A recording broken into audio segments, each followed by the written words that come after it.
പോ പത്തനംതിട്ടേന്ന്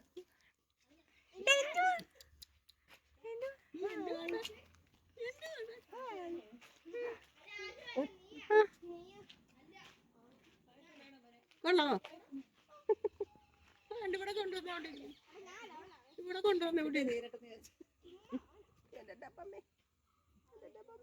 ഈശോ ഈശോ ഈശോ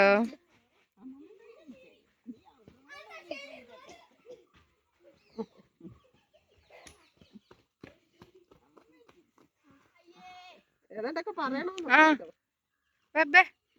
ഈശോ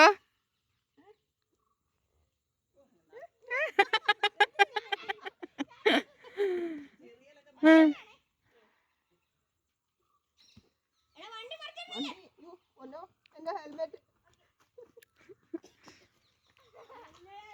അടിപൊളി പറഞ്ഞു ഈശോ ഈ ഉമ്മ കൊടുത്തേ ഉമ്മ ഒന്നും വയ്യ എനിക്ക്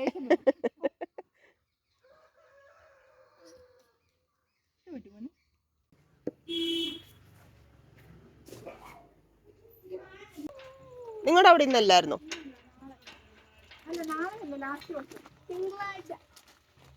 തിങ്കളാഴ്ച എന്റെ ബർത്ത്ഡേ.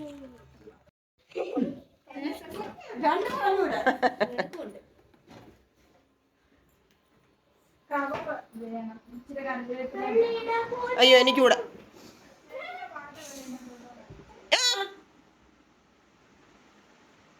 പറഞ്ഞേ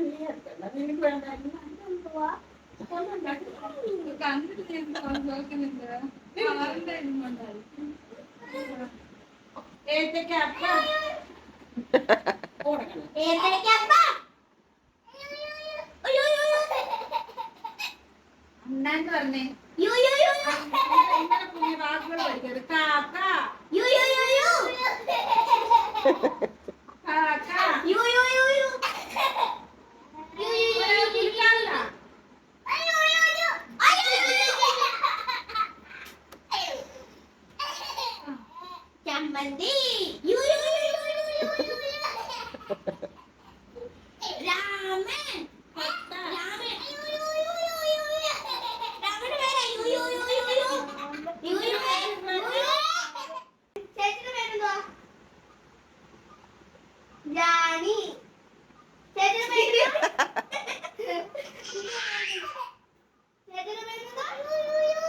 ഓ കുഞ്ഞോയ്ക്ക് അറിയത്തില്ല, കുഞ്ഞോയ്ക്ക് അറിയത്തില്ല. ചേച്ചിയുടെ പേര് പറഞ്ഞേ, ചേച്ചിയുടെ പേര് പറഞ്ഞേ. മോനു ചാച്ച അല്ല, ചേച്ചിയുടെ പേര് പറ. ചേച്ചിയുടെ പേര് പറ. ജാനി.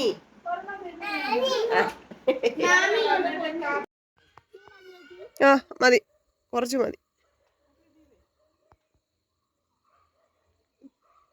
പ്രിയങ്ങളെ, അമ്മക്കിളിയുടെ കൊച്ചു കൊച്ചു വിശേഷങ്ങളിലേക്ക് എല്ലാവർക്കും സ്വാഗതം.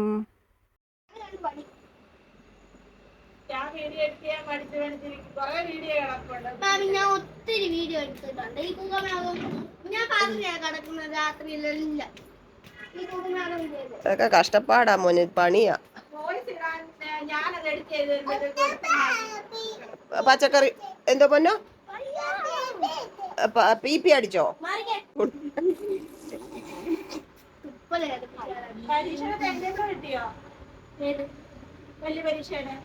ഇന്നലെ LSSന്റെ പരീക്ഷയ്ക്ക് പോയപ്പോ ജാനിക്കുട്ടിയും കുഞ്ഞോനും കുക്കും ഒക്കെ ഇങ്ങോട്ട് വന്നായിരുന്നേ. ഇപ്പൊ അങ്ങോട്ട് ഇറങ്ങിയതേ ഉള്ളൂ.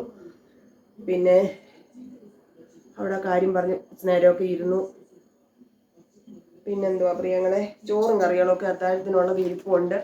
പിന്നെ സൂപ്പർ മാർക്കറ്റിൽ നിന്ന് പാലും ഒരു പാക്കറ്റ് ബ്രെഡും മേടിച്ചു. കാരണം ഞാൻ പറഞ്ഞില്ലേ, പനിയുടെ അസ്വസ്ഥത. ഇന്ന് ഭയങ്കരമായിട്ട് തുമ്മലും ഒക്കെ അങ്ങായി. ഇന്നലെ വരെ തുമ്മലൊന്നും ഇല്ലായിരുന്നു. ഇന്ന് തുമ്മി എൻ്റെ ഉപ്പാട് വന്നു. മെഡിസിൻ എടുത്താൽ ചിലപ്പം എനിക്ക് ഉറക്കം കൂടിപ്പോവും. അതുകൊണ്ട് ഞാൻ വിചാരിച്ച് രാവിലെ ഇനിയും പിന്നെ നാളെ മോനും സ്കൂളിൽ പോകണ്ട, അതുകൊണ്ട് ബ്രെഡ് മേടിച്ചുകൊണ്ട് വന്നതാ കേട്ടോ. വേറെ എന്താണ് പ്രിയങ്ങളെ വിശേഷം?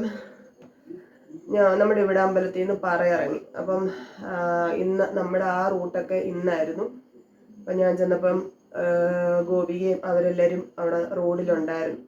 അപ്പം ഐശു ബേബിയെ കണ്ടു. ഒത്തിരി ദിവസമായി കണ്ടിട്ട്. അപ്പം ഗോപിക തൊട്ട് തന്നെയാണ് സിന്ദൂരം. ഞാൻ ഐശു ബേബിയെ എടുത്തപ്പോഴത്തേക്ക് അവൾ എൻ്റെ നെറ്റിക്ക് നോക്കുക. അവൾക്ക് പൊട്ടുണ്ട്, ഗോപികയ്ക്കും പൊട്ടുണ്ട്, മോനുകുട്ടനും എല്ലാവർക്കും പൊട്ടുണ്ട്. എനിക്ക് മാത്രം ചുമന്ന പൊട്ടില്ല. അതിന് എൻ്റെ നെറ്റിക്കോട്ട് നോക്കുക. അതിന് പിന്നെ ഗോപിക കൊണ്ട് തൊട്ട് തന്നതാ. പിന്നെന്താണ്, അപ്പം ഞാനിന്ന് കുളിച്ച് ജപിച്ച് വരട്ടെ പ്രിയങ്ങളെ. പിന്നെ അത്താഴത്തിന് ചോറും ഇന്നലത്തെ കറികളൊക്കെ ഇരിപ്പുണ്ട്. അതുകൊണ്ട് പ്രത്യേകിച്ച് ഇനി ഒന്നും ഉണ്ടാക്കുന്നില്ല. പിന്നെ അമ്മ മീൻ കറിയൊന്നും വെച്ചില്ല പ്രിയങ്ങളെ. കപ്പ കഴിക്കും, മീൻ കറി ആയില്ല, അതുകൊണ്ട് കപ്പ എടുക്കുന്നില്ല. പിന്നെ എന്താ പറയുന്നത്, ഇന്ന് അമ്മ മീൻകറി വെക്കുമെന്ന് ഞാൻ വിചാരിച്ചു. പക്ഷെ അമ്മയ്ക്കും വയ്യായിരുന്നു, അതുകൊണ്ട് അമ്മ വെച്ചില്ല. അമ്മ 2 കഷ്ണം എടുത്ത് വറുത്ത് ചോറുണ്ണുമായിരുന്നു. തീയലൊക്കെ ഉള്ളത് കൊണ്ട് അമ്മ മീൻ കറി ആക്കിയില്ല. അപ്പം ഞാനൊന്ന് കുളിച്ചിട്ട് വരട്ടെ. ഇച്ചിരി വെള്ളം ചൂടാക്കി കുളിക്കാം. എനിക്ക് ദേഹം പുകയുന്നുണ്ട്, പക്ഷെ അകത്ത് തണുക്കുന്നുമുണ്ട്. അതുകൊണ്ട് വെള്ളം ചൂടാക്കി കുളിക്കാം എന്ന് വിചാരിച്ചു.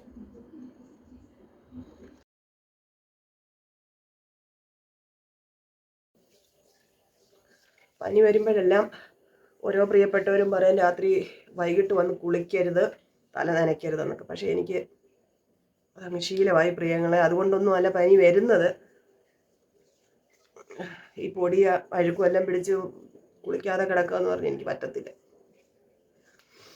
അപ്പോൾ ഇന്ന് അടുക്കളയിൽ പ്രത്യേകിച്ച് പണികളൊന്നും ഇല്ലാത്തത് കൊണ്ടും പ്രത്യേകമായിട്ടൊരു കാര്യം പറയേണ്ടതായിട്ടുള്ള സാഹചര്യം ഇന്നുള്ളത് കൊണ്ടും ഞാൻ എൻ്റെ പ്രിയങ്ങളോടൊരു കാര്യം പറയാം. ഞാൻ ഇന്നലത്തെ വീഡിയോയിൽ ഞാൻ പറഞ്ഞായിരുന്നു, എനിക്ക് എൻ്റെ വീട്ടിൽ നിന്നുള്ള പ്രഷർ മാത്രമായിരുന്നില്ല ഏറ്റവും വലിയ പ്രശ്നം. പുറമേ നിന്നുള്ള ചില വ്യക്തികളുടെ ഹരാസ്മെൻറ്റ്, അവരുണ്ടാക്കുന്ന മാനസിക സമ്മർദ്ദം.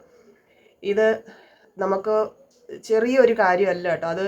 അതുണ്ടാക്കുന്ന ഒരു എന്താ പറയുന്നത്, മാനസികാവസ്ഥ എന്ന് പറഞ്ഞാൽ അതുകൊണ്ട് മാത്രമാണ് ചില വ്യക്തികൾ ആത്മഹത്യയിലേക്കൊക്കെ ചിന്തിക്കുന്നത്. അപ്പോൾ അതിൽ നിന്ന് എന്നെ രക്ഷിച്ച ആളിനെ പറ്റിയാണ് ഞാൻ ഇന്നലെ പറഞ്ഞത് വീഡിയോയിൽ. അപ്പോൾ ഇന്ന് എന്നെ സംബന്ധിച്ച് അങ്ങനെ ഒരു കാര്യം ഉണ്ടായി. ഞാൻ എൻ്റെ പേഴ്സണലായിട്ടുള്ള ഒരു കാര്യങ്ങളും പബ്ലിക്കിൽ പറയരുതാത്ത കാര്യങ്ങളൊന്നും ഞാൻ പറഞ്ഞിട്ടില്ല.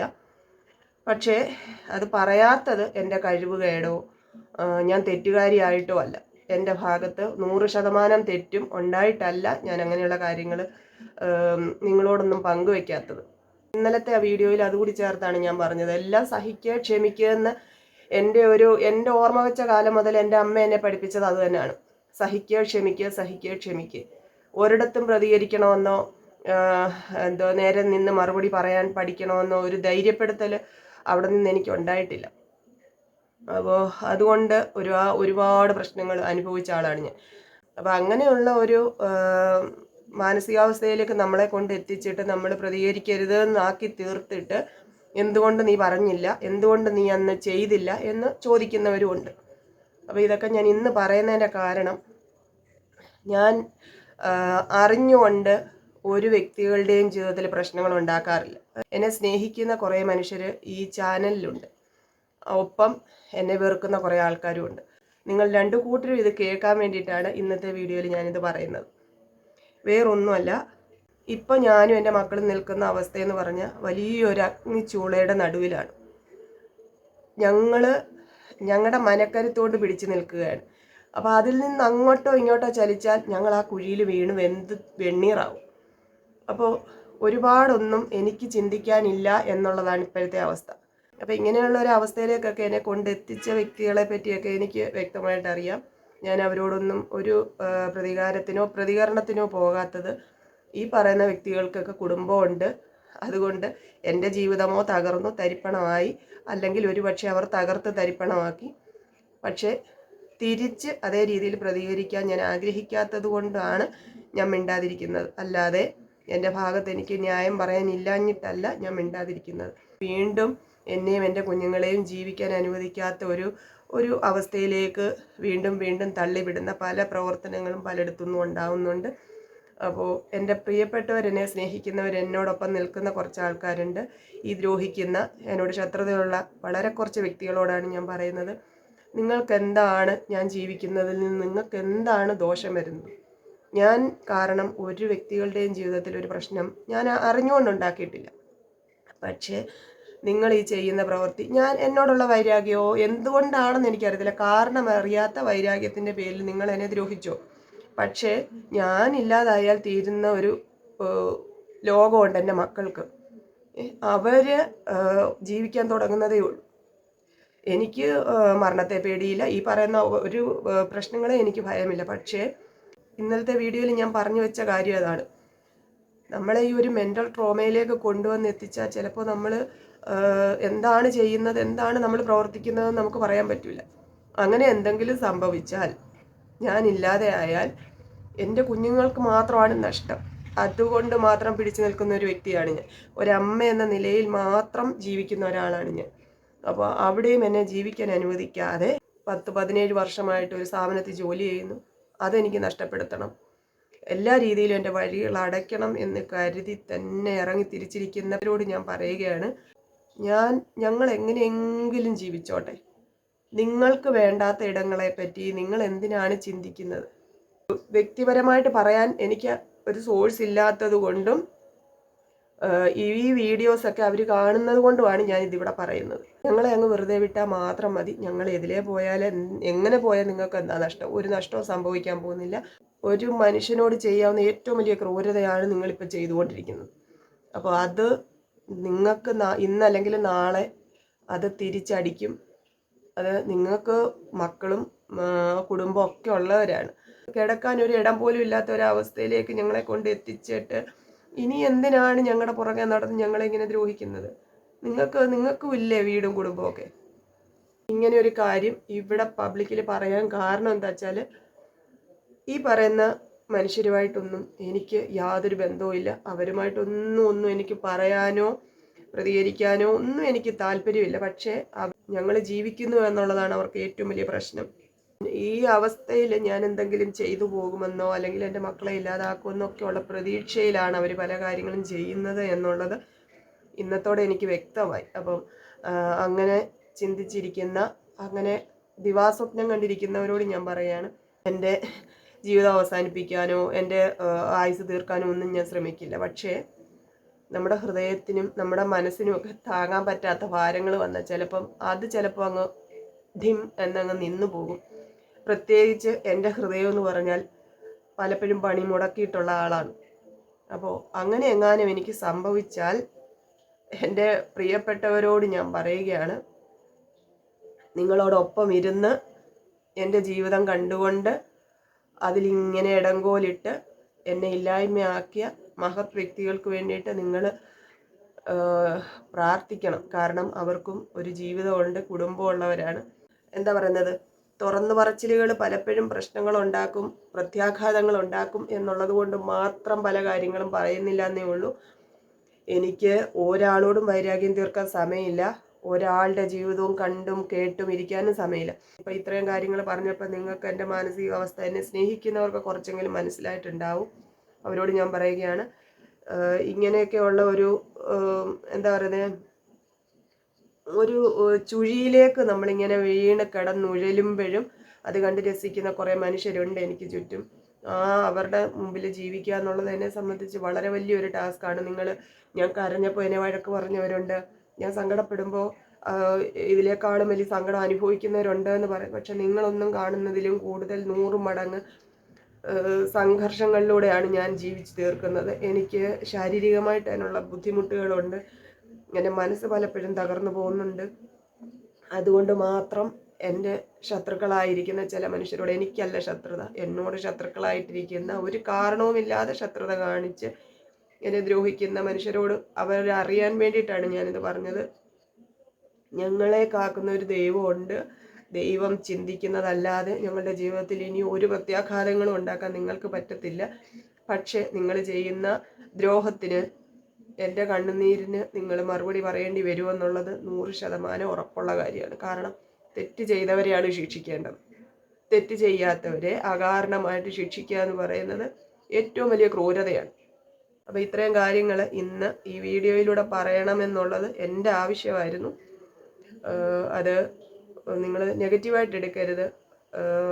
അതിൻ്റെ അത്രയെങ്കിലും നമ്മളൊരു മനുഷ്യജീവിയല്ലേ. ഒരു മനുഷ്യ ശരീരത്തിന് താങ്ങാവുന്നതിലും അപ്പുറം വേദന സഹിച്ചാണ് ഒരു സ്ത്രീ അമ്മയാവുക എന്ന് ഞാൻ കേട്ടിട്ടുണ്ട്. അതിൻ്റെ 100 മടങ്ങ് വേദനയാണ് പ്രിയങ്ങളെ ഞാനിപ്പോൾ അനുഭവിച്ചുകൊണ്ടിരിക്കുന്നത്. എനിക്കത് ചിലപ്പോഴൊന്നും താങ്ങാൻ പറ്റുന്നില്ല. അതാണ് ഞാൻ ഇന്ന് ഇത്രയും കാര്യങ്ങൾ പറഞ്ഞത്. ഒരു മനുഷ്യനെ കൊടുക്കാവുന്ന ശിക്ഷകളൊക്കെ, പരമാവധി ശിക്ഷകളെല്ലാം നിങ്ങൾ എനിക്ക് തന്നു കഴിഞ്ഞു. ഇനിയിപ്പോൾ വെറുതെ വിടുന്നതാണ് അതിൻ്റെ ഒരു യുക്തി. അതുകൊണ്ട് ഞാൻ പറഞ്ഞെന്നേ ഉള്ളൂ, ഒരു സൂചന തന്നേ ഉള്ളൂ. ഇനി അതിനപ്പുറം എന്തെങ്കിലുമൊക്കെ ചെയ്യാൻ നിങ്ങൾക്ക് ആഗ്രഹം ഉണ്ടെങ്കിൽ ചെയ്തു. അതല്ലാതെ എനിക്കിപ്പോൾ ഒന്നും പറയാനില്ല. വ്യക്തിപരമായ ഒരു പ്രശ്നങ്ങളും ഇവിടെ പറയരുതെന്ന് ഞാൻ ആഗ്രഹിക്കുന്നുണ്ട്. അതുകൊണ്ട് മാത്രം പല കാര്യങ്ങളും ഇങ്ങനെയൊക്കെ അങ്ങോട്ട് ഒതുക്കി തീർക്കുകയാണ്. പിന്നെ എൻ്റെ പ്രിയപ്പെട്ട എന്നെ സ്നേഹിക്കുന്ന കുറച്ച് മനുഷ്യരോട് പറയുകയാണ്, നിങ്ങൾ കൂടുതലായിട്ട് എനിക്ക് വേണ്ടി പ്രാർത്ഥിക്കണം. ഞാൻ ഒറ്റയ്ക്ക് പ്രാർത്ഥിച്ചാൽ എൻ്റെ മനസ്സിന് ബലം കിട്ടുന്നില്ല. അതുകൊണ്ട് നിങ്ങളും പ്രാർത്ഥിക്കണം. കുറേയേറെ പേരുണ്ട് പ്രാർത്ഥിക്കുന്നവർ. നിങ്ങൾ കുറച്ചുകൂടെ എനിക്ക് വേണ്ടിയിട്ട് പ്രാർത്ഥിക്കണം കേട്ടോ. മീൻ മറക്കാം. തീയലും മീൻ വറുത്തതേ ഉള്ളൂ. മോരുകറിയുണ്ട്.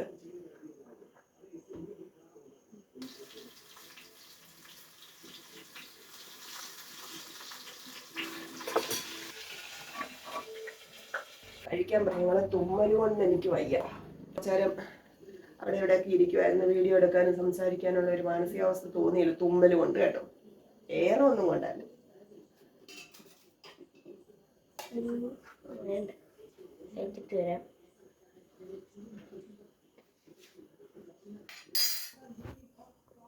ചോറ് വിളമ്പി തീയലെടുക്കട്ടെ.